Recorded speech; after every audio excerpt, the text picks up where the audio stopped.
ऐसा तो कभी नहीं हुआ था। महसूस करने लगी वी अनोखी बेचैनी, एक अपूर्व आकुलता उनकी गर्भ कुच्चियों के अंदर बार बार उठने लगी टीसे, लगाने लगे दौड़ उनके भ्रूण अंदर ही अंदर। ऐसा तो कभी नहीं हुआ था। ऐसा तो कभी नहीं हुआ था कि हरिजन माताएं अपने भ्रूणों के जनकों को खो चुकी हूं एक पैशाचिक दुष्कांड में। ऐसा तो कभी नहीं हुआ था। ऐसा तो कभी नहीं हुआ था कि एक नहीं, दो नहीं, तीन नहीं, 13 के 13 अभागे अकिंचन मनुपुत्र जिंदा झोंक दिए गए हों प्रचंड अग्नि की विकराल लपटों में, साधन संपन्न ऊंची जातियों वालों के द्वारा 100 मनुपुत्रों द्वारा।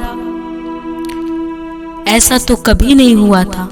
ऐसा तो कभी नहीं हुआ था कि महज 10 मील दूर पड़ता हो थाना और दरोगा जी तक बार बार खबरें पहुंचा दी गई हो संभावित दुर्घटनाओं की, और निरंतर कई दिनों तक चलती रही हो तैयारियां सरेआम। किरोसिन के कनस्तर, मोटे मोटे लक्कड़ उपलों के ढेर, सूखी घास फूस के पुले जुटाए गए हो उल्लास पूर्वक, और एक विराट चिता कुंड के लिए खोदा गया हो गड्ढा हंस हंस कर, और ऊंची जातियों वाली वो समूची आबादी आ गई हो होली वाले सुपर मौज मूड में, और इस तरह जिंदा झोंक दिए गए हों 13 के 13 अभागे मनुपुत्र, 100 भाग्यवान मनुपुत्रों द्वारा। ऐसा तो कभी नहीं हुआ था। ये पंक्तियां जो आपके सामने प्रस्तुत की जा रही हैं, ये पंक्तियां हैं नागार्जुन जी द्वारा 1977 में रचित लंबी कविता के स्वरूप के एक साची में आता है हरिजन गाथा। दलित वर्ग की वो समस्या जो हमारे समाज की संवेदनहीनता की पराकाष्ठा के रूप में हमारे समक्ष है, और कहीं ना कहीं एक संवेदनहीन समाज के परिचायक के रूप में ये हमें प्रभावशाली दस्तावेज के रूप में मिलता है कि किस प्रकार जब हमारे कई कवियों द्वारा, साहित्यकारों द्वारा ये लांछन भी लगाया जाता है, और कहीं ना कहीं उनका ये दृष्टिकोण होता है, वो ये दावा करते हैं कि जो दलित साहित्य से ताल्लुकात नहीं रखते, खुद वो स्वयं वेदना यानी खुद उस वर्ग से नहीं आते, वो आखिर किस संवेदना के आधार पे दलित की समस्याओं को उजागर कर सकते हैं। तो इसमें कोई कोताही नहीं होगी कि नागार्जुन जी द्वारा ये कविता, अभी तो मैंने इसका सिर्फ एक भाग सुनाया है, इस कविता के इसी प्रकार अगर देखेंगे तो 3 भागों में विभक्त कविता, जिनमें पहला खंड मैंने सुनाया कि पहला खंड बेलची कांड की स्मृतियों की पीड़ा से भरा हुआ है। ये बेलची कांड वही बेलची कांड है कि 1973 में बिहार के बेलची नामक स्थान पर एक सामाजिक दुर्घटना होती है, जिसमें पहली बार उच्च वर्ण की भीड़ों द्वारा हरिजन वर्ग के कुछ व्यक्तियों को जिंदा जला दिया जाता है। इस घटना ने सभी बुद्धिजीवियों और संवेदनशील व्यक्तियों को भीतर तक हिला दिया। इसी घटना पर नागार्जुन जी की प्रतिक्रिया हरिजन गाथा के रूप में व्यक्त हुई है, और कहीं ना कहीं ये हमें भी इससे अवगत कराता है कि क्या वाकई में समाज में इतनी तैयारियों के बीच ही इतना सब कुछ हो गया, और उस समय जब स्वतंत्रता के पश्चात हमारा देश आजाद हो गया, क्या और लोगों को आजादी उस प्रकार नहीं मिल पाई। उनकी अनियंत्रित भावनाओं की मना स्थितियों से एक बात ये भी परिलक्षित होता है कि रोता हूँ, लिखता जाता हूँ, कभी को बेकाबू पाता हूँ। ये हरिजन गाथा कविता में जो नागार्जुन जी द्वारा भावाभिव्यक्ति हुई है, ये हो सकता है क्योंकि नागार्जुन जी खुद जो है स्वयं अगर देखा जाए तो उच्च वर्ण से ताल्लुक रखते हैं, तो उन पे ये पटाक्षेप भी होता है कि जो व्यक्ति स्वयं वेदना ना झेला हो वो किस संवेदना के आधार पे यानी नकली भावबोध से होकर लिखता होगा, सबके समक्ष रखता होगा बातें। तो आखिर इतनी पीड़ा, ये जो वर्ण व्यवस्था से उत्पन्न क्षोभ अगर उनके मन में थी नहीं तो ये अनुभूतियों का परिणाम नहीं हो सकता, क्योंकि एक कविता इंसान के अंदर कैसे प्रस्फुटन होता है, जब तक वो किसी व्यक्ति के मन को उद्वेलित ना करता हो तो कविता फूट ही नहीं सकती। सुनिए दूसरी पंक्तियों के माध्यम से कि चकित हुए दोनों वयस्क बुजुर्ग, ऐसा नवजातक ना तो देखा था ना सुना ही था आज तक। पैदा हुआ है 10 रोज पहले अपनी बिरादरी में, क्या करेगा भला आगे चलकर। राम जी के आश्रय जी गया अगर, कौन सी माटी फोड़ लेगा वो, कौन सा ढेला फोड़ेगा वो। मग्गा का ये बदनाम इलाका है, जाने कैसा सलूक करेंगे इस बालक से लोग। पैदा हुआ बेचारा भूमिहीन बंधुआ मजदूरों के घर में, जीवन गुजारेगा हैवान की तरह, भटकेगा जहां तहां बन मानुष जैसा, अधपेटा रहेगा, अधनंगा डोलेगा, तोतला होकी साफ साफ बोलेगा, जाने क्या करेगा, बहादुर होगा कि बेमौत मरेगा। फिक्र की तलैया में खाने लगे गोते, वयस्क बुजुर्ग दोनों एक ही बिरादरी के हरिजन सोचने लगे बार बार। एक बच्चा होता है तो एक पूरे परिवार को इस प्रकार उसके बारे में सोचना पड़ रहा है। वो चकित हैं कि आखिर ये जो जहाँ पे ये जन्म लिया है, आखिर इसकी जिंदगी कैसे होगी। ये जो उसका दूसरा पार्ट आता है कविता के दूसरे भाग में, कि ये जो कृष्ण का अवतार है, ये मिथक और ज्योतिषी के भविष्यवाणी जैसी सिलगत युक्तियों से भरपूर ये बताते हैं कि जो बच्चा ये जो जन्म ले रहा है, श्याम सलोना या अछूता शिशु, ये कहीं ना कहीं ये क्रांति चेतना के प्रस्फुटन का काम करेगा। हो सकता है ये नवोदित क्रांति चेतना का एक प्रेरणा बने। नवजात शिशु के प्रतीक से ये प्रस्तुत किया गया है कि हो सकता है ये समाज में कुछ बदलने का काम करे, और ये भी हो सकता है ये बेमौत भी मर सकता है। फिक्र की तलैया में खाने लगे गोते, वयस्क बुजुर्ग दोनों एक ही बिरादरी के हरिजन सोचने लगे बार बार, कैसे तो अनोखे हैं अभागे के हाथ पैर, राम जी ही करेंगे इसकी खैर, हम कैसे जानेंगे हम ठहरे हैवान, देखो तो कैसा मुलुर मुलुर देख रहा है शैतान। सोचते रहे दोनों बार बार। हाल ही में घटित हुआ था वो विराट दुष्कांड, जब झोंक दिए गए थे 13 निरपराध हरिजन सुसज्जित चिता में। सोचिए उसकी मना स्थिति कैसी होगी उस समाज की जहां पे 13 लोगों को इस तरीके से, जो कि निरपराध हैं और दुष्कांड में झोंक दिया जाता है। उस समाज में जो बच्चा भी, नवजात शिशु भी जन्म लेगा, उसके साथ जो रह रहे लोग होंगे, वो उसके भविष्य की कल्पना कैसे करेंगे। यह पैसेचिक नरमेद पैदा कर गया दहशत जन जन के मन में। इन बूढ़ों की तो नींद ही उड़ गई है तब से, बाकी नहीं बचे हैं पलकों के निशान। दिखते हैं द्विगों के कोर ही कोर देती है जब तक पहरा पपोटों पर सील मुहर सूखी कीचड़ की। उनमें से एक बोला दूसरे से, बच्चे की हथेलियों के निशान दिखलाएंगे गुरुजी से। ये होता है जब कोई बच्चा जन्म लेता है एक सम्भ्रांत परिवार में, अगर देखेंगे तो बहुत ही उल्लास का पर्व, उल्लास हर्षोल्लास का एक बयार होता है। लोग बच्चों का हाथ दिखा रहे हैं, खुशियां मना रहे हैं। लेकिन क्या एक दलित समाज में, दलित वर्ग में जब एक बच्चा आता है, नवजात शिशु आता है, तो क्या कल्पना कर सकते हैं कि उसकी हथेलियों को दिखाया जाए कि उसकी भविष्यवाणी कैसी भविष्यवाणी होगी। उसकी बच्चे की हथेलियों के निशान दिखलाएंगे गुरुजी से, वो जरूर कुछ न कुछ बतलाएंगे इसकी किस्मत के बारे में। देखो तो ससुरे के कान है कैसे लंबे, आंखें हैं छोटी पर कितनी तेज है, कैसे तेज रोशनी फूट रही है इनसे। सिर हिलाकर और स्वर खींचकर बुद्धू ने कहा, हाँ जी खदेरन, गुरुजी ही देखेंगे, इसको बताएंगे वही इस कलुए की किस्मत के बारे में। चलो चले बुला लावे गुरु महाराज को। पास खड़ी थी 10 साला छोकरी, दद्दू के हाथों से ले लिया शिशु को, संभल कर चली गई झोपड़ी के अंदर। अगले नहीं उससे अगले रोज पधारे गुरु महाराज।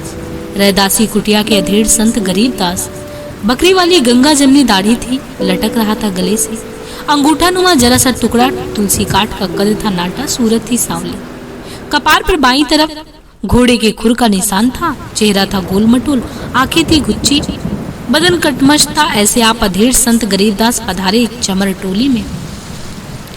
अरे भगाओ इस बालक को, होगा या भारी उत्पाती, जुलुम मुटाएगा धरती से इसके साथी और संघाती, या उनका सब लीडर होगा, नाम छपेगा अखबारों में इसका, बड़े बड़े मिलने आएंगे लद कर मोटर कारों में।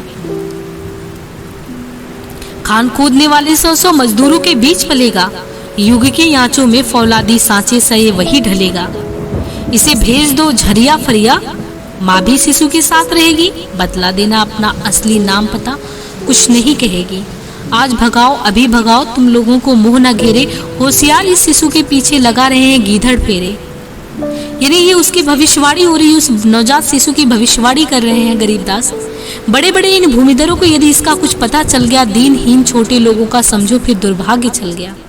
जनबल धनबल सभी जुटेगा, हथियारों की कमी ना होगी, लेकिन अपने लेखे इसको हर्ष ना होगा, गमी ना होगी। सबके दुख में दुखी रहेगा, सबके सुख में सुखी मानेगा, समझ बूझ कर ही समता का असली मुद्दा ये पहचानेगा। अरे देखना इसके डर से थर थर कांपने या कांपेंगे हथियारे, चोर उचक्के गुंडे डाकू सभी फिरेंगे मारे मारे। इसकी अपनी पार्टी होगी, इसका अपना दल होगा। अजी देखना इसके लेखे जंगल में ही मंगल होगा। श्याम सलोना या अछूत शिशु हम सबका उद्धार करेगा। आज यही संपूर्ण क्रांति का बेड़ा सचमुच पार करेगा। हिंसा और अहिंसा दोनों बहनें इसको प्यार करेंगी। इसको या इसके आगे आपस में वे कभी नहीं तकरार करेंगे। इतना कहकर उस बाबा ने 10-10 के 6 नोट निकाले। फिर क्या था, उसके होठों पर थे अपनी उंगलियों के ताले। फिर तो उस बाबा की आंखें बार बार गीली हो आई। साफ सिलेटी हृदय गगन में जाने कैसे सुधिया छाई। नवशिशु का सिर सूंघ रहा था। बेवल होकर बार बार वो सांस खींचता रह रहकर गुमसुम सा। लगातार वो 5 महीने होने आया था। हत्याकांड मचा था कैसा प्रबल वर्ग में। निम्न वर्ग पहले नहीं कैसे कभी ऐसा देखा था। देख रहा था नवजातक के दाएं कर की नरम हथेली। सोच रहा था इस गरीब ने सूक्ष्म रूप में विपदा झेली। आड़ी तिरछी रेखाओं में हथियारों के ही निशान है। खुखरी है, बम है, असी भी है, गड़ासा भाला सब प्रधान है। दिल ने कहा दलित माओं के सब बच्चे अब बागी होंगे, अग्निपुत्र होंगे वे सभी। अब अंतिम विप्लव में वो सभी सहभागी होंगे। दिल ने कहा अरे यह बच्चा सचमुच अवतारी वराह है। इसकी भाभी लीलाओं की सारी धरती चारागाह है। दिल ने कहा अरे हम तो बस पिटते आए हैं, रोते आए हैं। बकरी के खुर जितना पानी उनमें 100-100 गोते खाए हैं। दिल ने ये भी तो कहा अरे यह बालक निम्न वर्ण का नायक होगा, नई ऋचाओं का निर्माता, नए वेद का गायक होगा। होंगे इसके 100 सहयोद्धा, लाख जन अनुचर होंगे। होगा कर्म वचन का पक्का फोटो, इसके घर घर होंगे। दिल ने कहा अरे इस शिशु को दुनिया भर में कीर्ति मिलेगी। इस कलुए की तदबीरों से शोषण की बुनियाद हिलेगी। दिल ने कहा अभी जो भी शिशु इस बस्ती में अब पैदा होंगे सबके सब अब सुरमा बनेंगे, सबके सभी सैदा भी होंगे। 10 दिन वाले श्याम सलोने शिशुमुख की यह छटा निराली। दिल ने कहा भला क्या देखे, नजरे गीली पलकों वाली थाम लिए बेवल बाबा ने।